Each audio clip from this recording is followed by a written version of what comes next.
make sure it's kosher. Lean on me like Bill Withers until you smell the roses. What's happening, fam? L.A.R. movement still moving.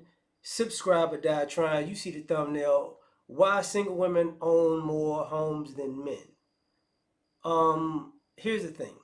It's a New York Times article. I want to say it was February the 2nd, 2023, saying how, single women own more homes, quote unquote, own more homes, have more home ownership than men. And, I and I'm looking at it, I'm reading it, I'm like, they're really not telling the whole story. So the reason I use a thumbnail because a lot of single mothers have homes, right? And a lot of divorced women wind up getting homes. That doesn't, but to level it out, and a lot of men are lose custodial parenting rights, primary custody. So they're paying into another household. So, and now we got to think about Section 8 housing.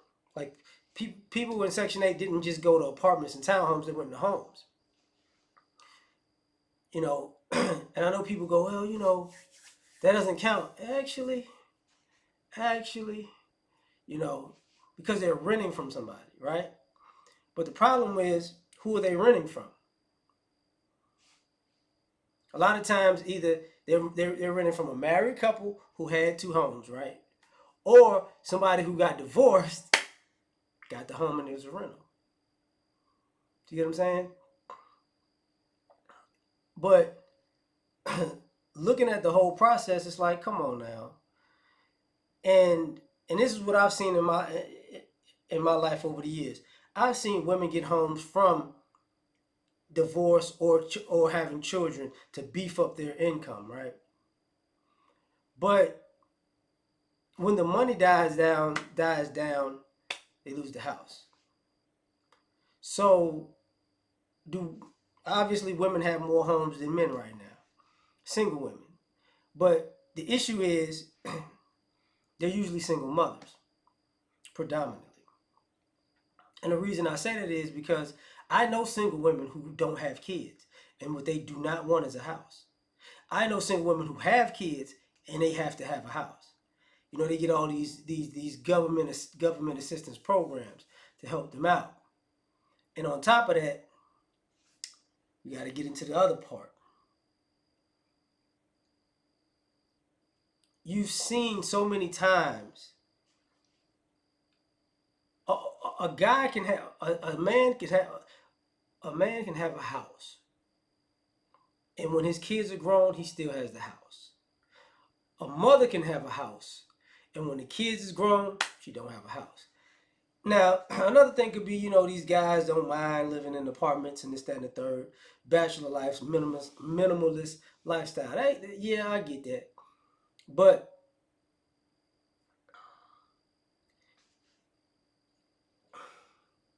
we have to add into the equation something that people don't want to necessarily talk about.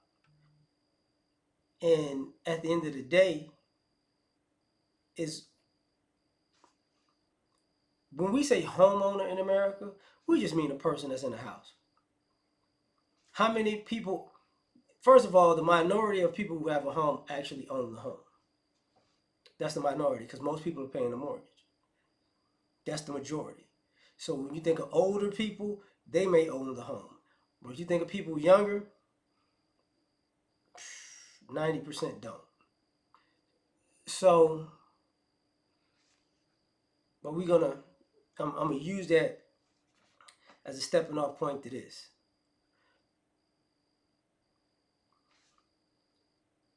Just because somebody's name is, and I hate to say this, but especially with women in general, single mothers in general, their name can be on the house.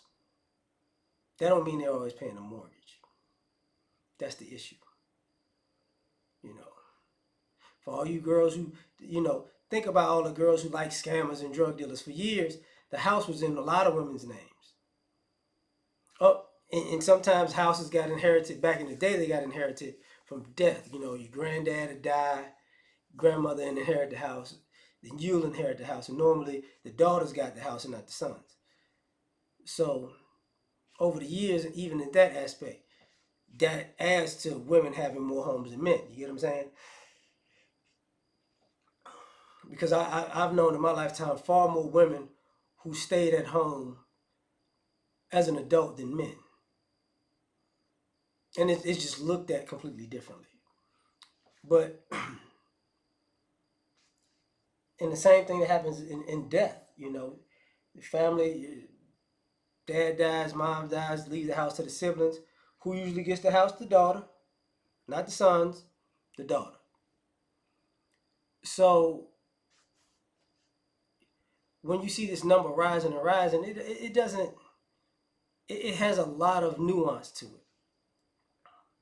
Ladies will think, oh, we killing it, we do, because in one instance you can say, oh, you ladies are killing it.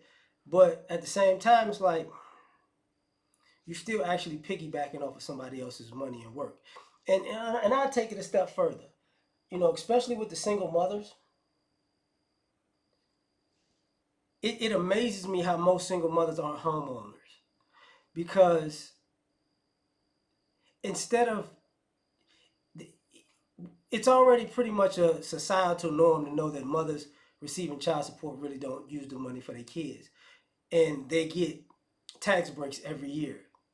You would assume at some point, but what do they use the money for? Cars, fashion, and beauty, and vacation. They rarely use the money for, a home.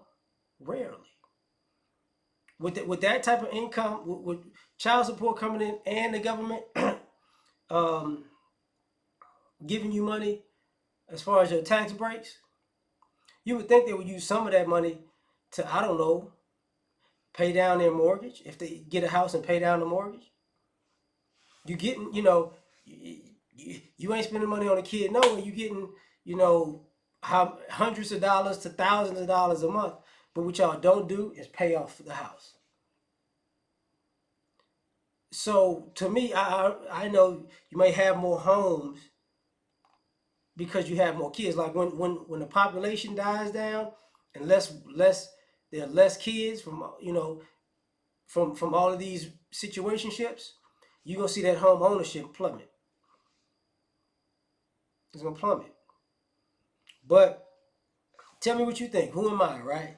Like, share, subscribe, or die trying. Catch y'all on the next one. Peace.